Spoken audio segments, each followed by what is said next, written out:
and through the video evidence that's been shared on social media, we arrived on the scene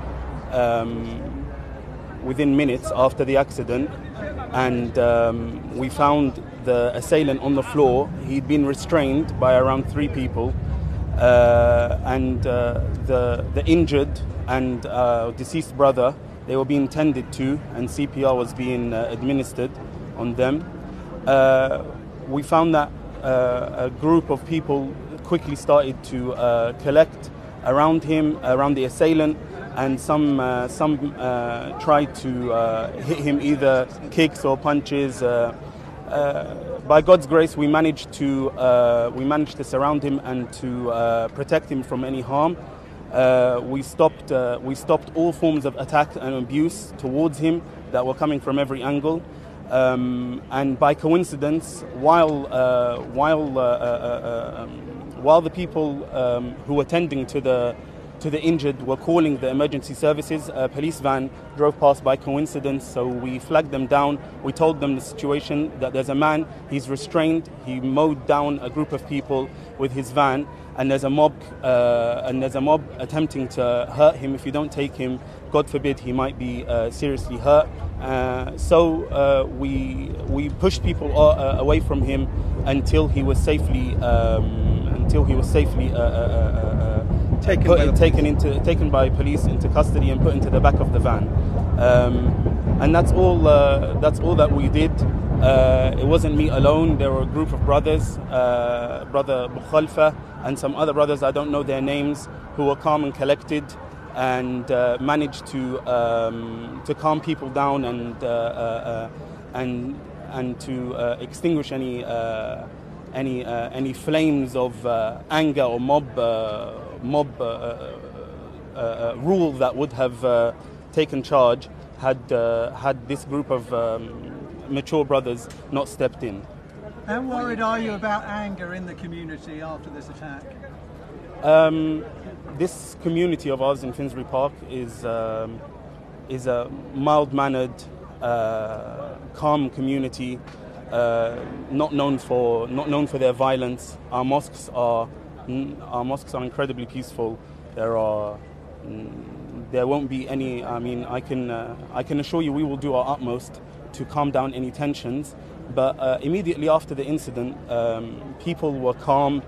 People were praying for the victims of the attack, and everybody knew that there was nothing they can do more than pray for them and let the emergency services carry out their exemplary job. Can you just describe at the beginning, what happened? The people who apprehended the driver, did they pull him from the van, or how did that happen? I didn't see. I arrived after he was apprehended, so I don't know how he was taken from the van and then restrained. Did he say anything? Did he shout anything at the time? No, he was covered by around 3 people, and he didn't make a peep the entire time. He did. We have more than 10 witnesses. Before Sheikh Mohammed arrived, he was saying you deserve it, and he was saying also that I did my bit. And was he then attacked by some of the people? He said I did my bit. Was he beaten by some of the people who pulled him out of the van? No, he was unscathed. Hamid, were you scared for your own safety? You didn't know whether this man had weapons or explosives? No, when I arrived, he was restrained. He had a t-shirt and jeans on, and it was visible he wasn't armed and was under control. Was he shouting anything at that stage? I was in the mosque. I'm the Imam of the mosque. I had just finished leading prayer, and around 5 minutes after we finished prayers, a brother came in, quite panicked, and said that somebody had run over a group of people and tried to kill them. So we rushed out, and we found around 15-20 people on the scene, tending to the injured, and like I said, administering CPR on the brother who's now deceased, and the 3 people restraining the assailant. Did he collapse before the van hit the crowd of people? So as far as I know, and from the eyewitnesses, and from somebody actually who was hit by the van who told me yesterday, that the deceased, he collapsed, and then people came to tend to him. They brought him a chair to sit down. He regained consciousness, and as he regained consciousness, the van drove perpendicular to Seven Sisters Road, so it's not that he mounted the curb by accident. It was deliberate. He drove at a 90-degree angle to the direction of the truck.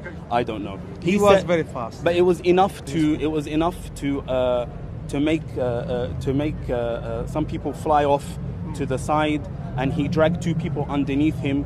One of whom were worried that he may be paralyzed for life because he couldn't move his arms and legs, and said he couldn't feel them. Do you know that if the man who was being treated, was he killed? Did he die as a result of the van attack, or what he was suffering from anyway? Do you know? The post-mortem and the coroner's report would have to conclude how he died. So people say he was frail. Was he a frail man? Was that walked with a stick? I don't know if he walked with a stick or not. So when you arrived at the scene, what did you say to the people who were restraining the attackers? They were silent. They held him down, and but couldn't hold him down and push back people trying to hit him. So we pushed the people back trying to hit him. And was the man who driven the van still shouting things by the time you got there? No, he didn't say a word from when I arrived until he entered the police van. He seemed calm. Seemed calm. How would you describe him? What did he look like? White, that's all. I can't tell from where though.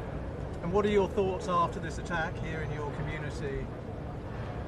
Obviously, it's a tragic and barbaric terrorist attack, and all life is sacred. And to say something like, I mean, I just heard now that he said that he did his bit. It's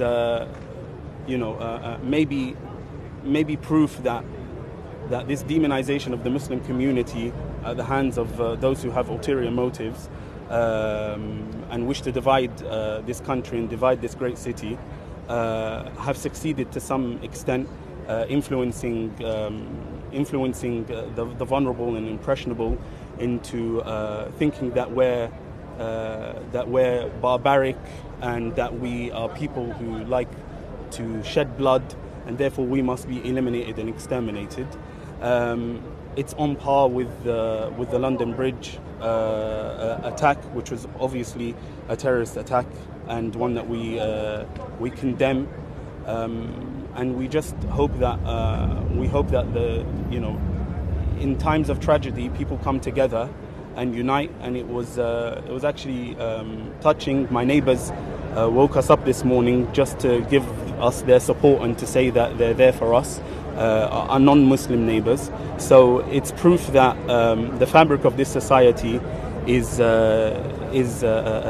not torn, but that we have to continue to keep the fabric of the society and this community of London intact, and come together like we did for the great get-together. The great get-together on Saturday, and other great get-togethers in the future, hopefully.